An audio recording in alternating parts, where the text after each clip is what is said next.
It's Anna with Virgo. Uh, and karmic justice is unfolding in ways you couldn't orchestrate yourself. Subscribe because what's happening deserves your witness. There's an individual who's carried hostility toward you, and the consequences of her own choices, her own actions, her own energy are now circling back to her in forms that reveal the universe operates on principles of balance and return, where negativity directed outward eventually rebounds inward, where harm attempted on others becomes harm experienced by the one attempting it.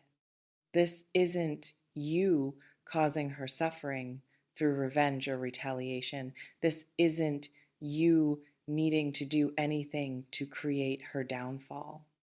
Natural law executing itself, life responding to her frequency with matching frequency, her own destructive patterns finally consuming her the way they were always going to consume her once they ran out of external targets.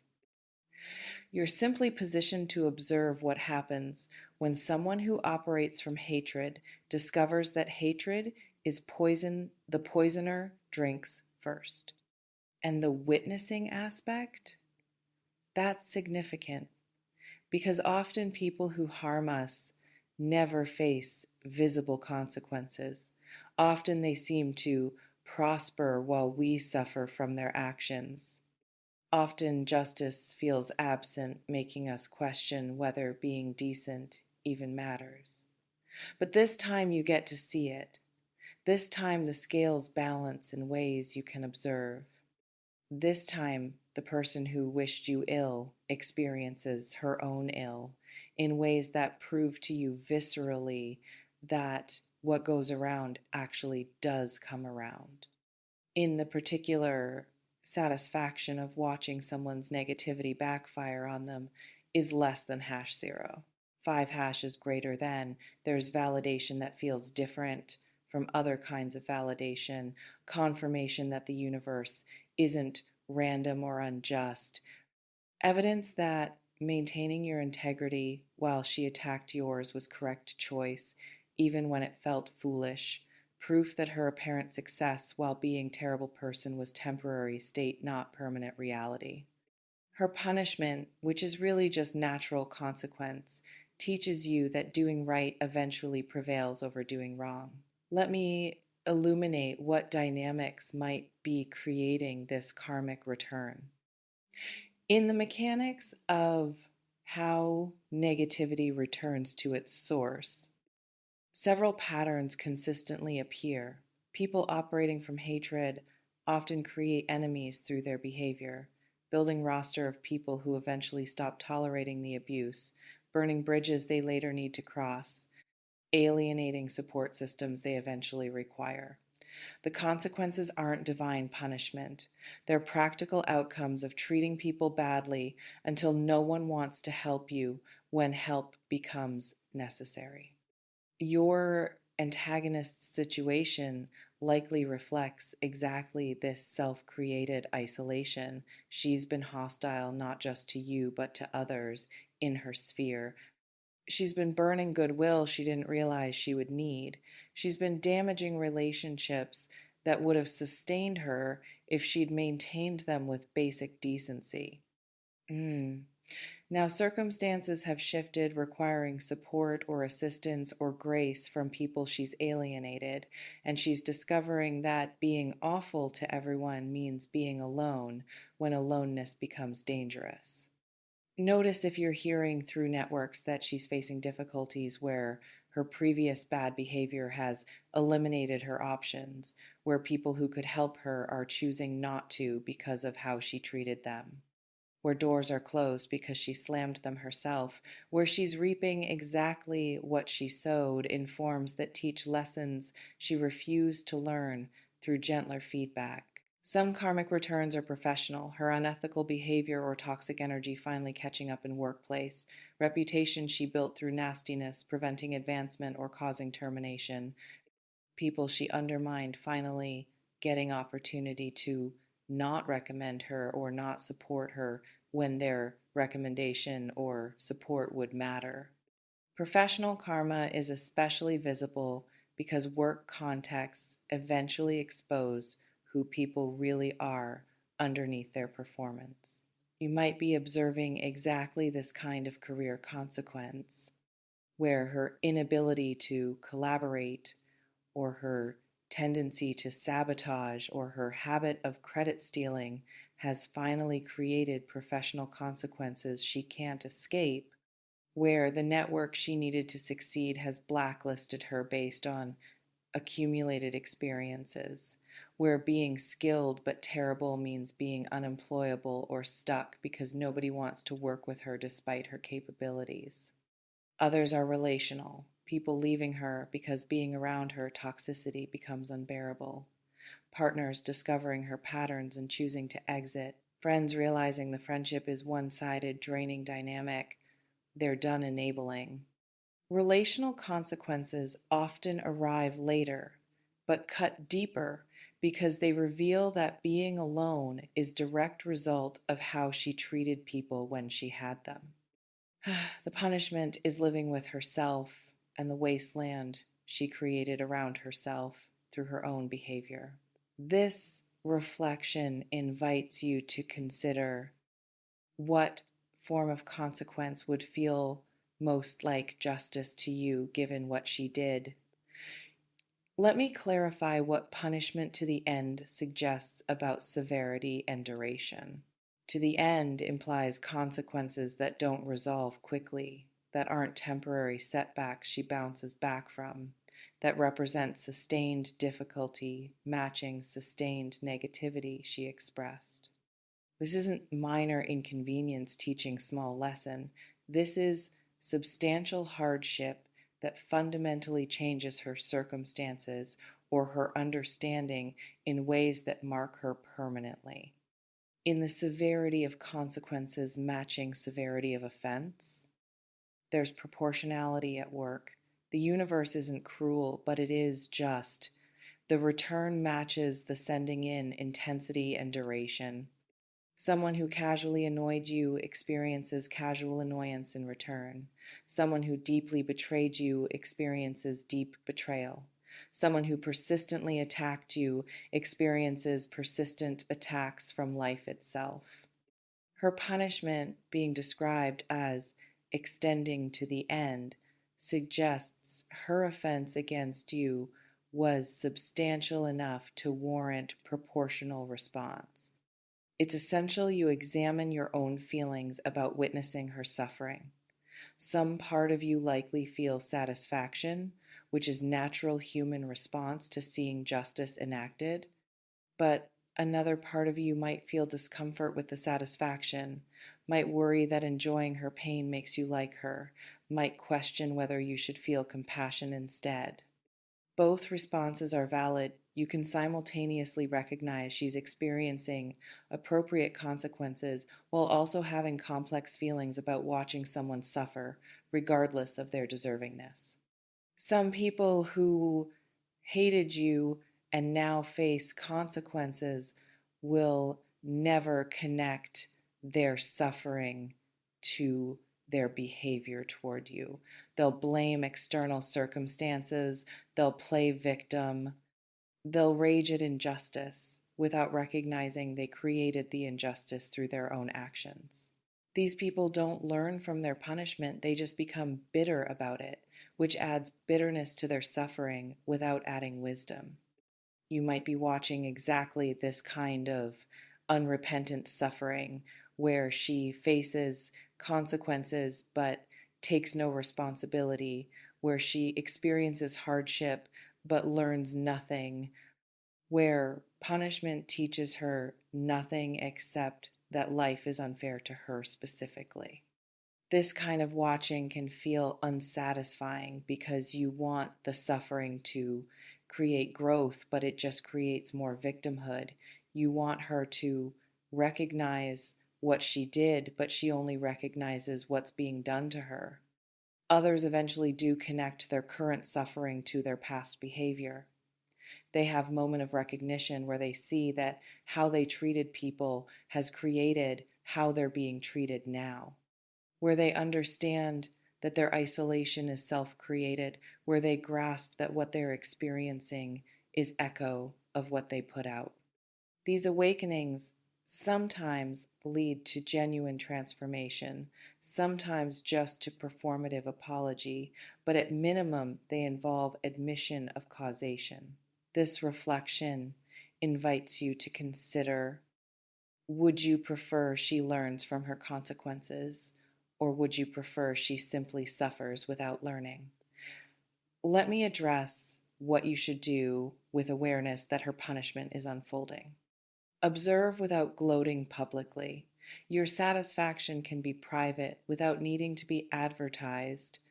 Your sense of justice being served doesn't require you broadcasting her downfall or celebrating her pain where others can see. Private acknowledgement that karma exists preserves your dignity, while public celebration of someone's suffering damages your reputation and makes you look petty regardless of how justified the punishment might be.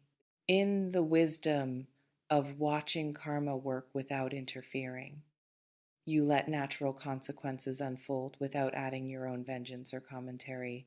You don't pile on when she's down. You don't spread word about her struggles. You don't help her punishment along through your own actions. The universe is handling it. Your involvement isn't required and would actually dilute the purity of natural justice, would make it about you being vindictive rather than about her experiencing consequences. It's critical you resist any temptation to help her, despite her previous hostility toward you. Some people facing consequences reach out to those they wronged, seeking assistance, banking on your goodness or your guilt to get help they don't deserve based on history. Unless you've genuinely forgiven her and want to help, your assistance would likely be weaponized against you, would be seen as weakness rather than strength, would be rewarded with more hostility once she's back on her feet. Some situations warrant offering grace despite past wrong. If her punishment seems disproportionate to her offense, if she's facing genuine life-threatening difficulty, if she's shown authentic accountability and change, then helping might serve your own values even if she doesn't deserve it based on history. But helping should come from your values, not from her manipulation, from your choice, not from her pressure. You're unlikely facing this scenario based on the severity implied. More likely, her consequences are appropriate and her suffering is direct result of her patterns, making your help unnecessary and potentially enabling. Let her sit with what she created. Let the lessons land without your interference. Let natural law do its work without you softening the impact she needs to experience to potentially change. Others facing someone's downfall feel unexpected compassion that surprises them. They thought they'd feel satisfaction, but instead feel sadness watching another human suffer, even when that human was awful to them. This compassion doesn't mean you should help, doesn't mean you forgive, doesn't mean you forget. It means you're more evolved than she is, means you can hold both. She deserves consequences, and watching anyone suffer is sad simultaneously. This reflection invites you to consider what response to her punishment would feel most aligned with who you want to be. Let me speak to what witnessing her consequences teaches you beyond just satisfaction. The broader lesson isn't just mean people eventually suffer, though that's certainly demonstrated.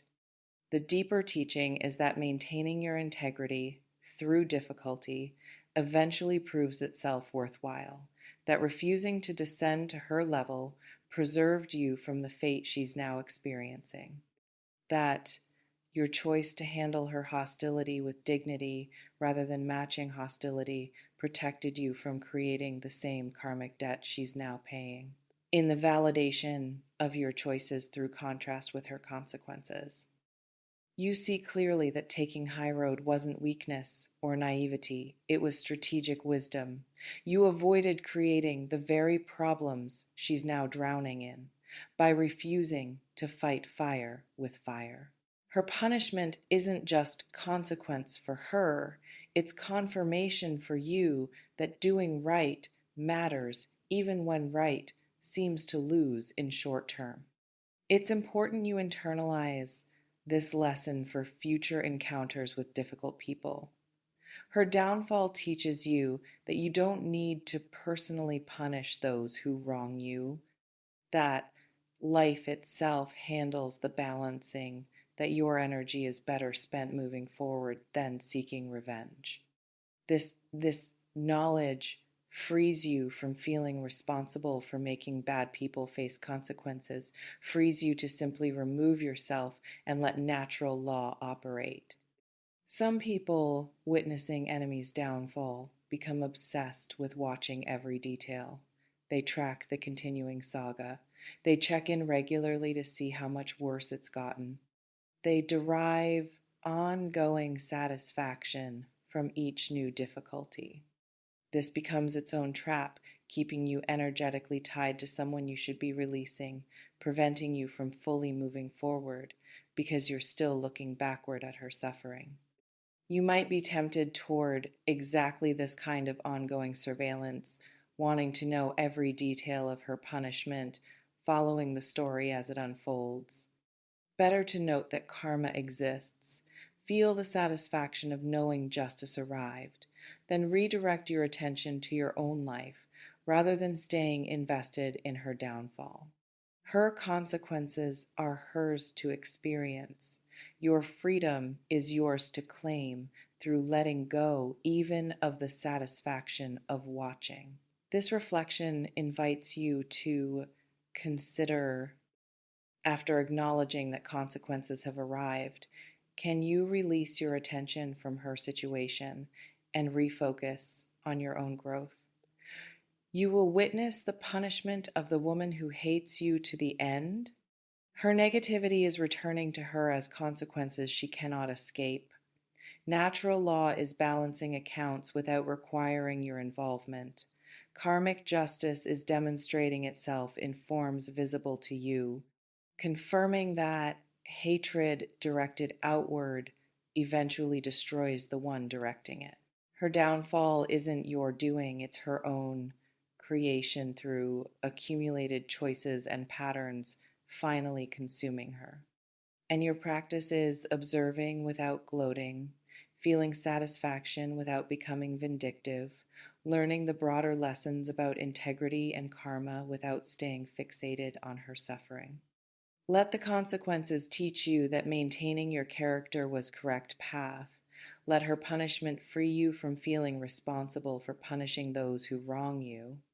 Let this demonstration of natural justice strengthen your trust that doing right eventually prevails, even when wrong seems temporarily successful. May you witness with wisdom, not smugness. May you learn without becoming obsessed. May you feel vindicated without becoming vengeful. May you release her completely once justice is served. Her consequences are unfolding. Natural law is operating. Justice demonstrates itself. Your vindication is complete. Remember this: her punishment isn't ultimately about you. It's about her relationship with her own choices and her own energy. Your witnessing confirms that karma exists, but the actual lesson is for her to learn if she's capable of learning. Your lesson is different. Your lesson is that you were right to maintain your integrity, right to refuse to become like her, right to trust that being decent matters even when decent seems to lose. Her downfall proves your choices, teaches you that high road is always correct road, even when it doesn't feel that way in the moment. She faces what she created. You witness what you avoided. Both are justice. Both are lessons.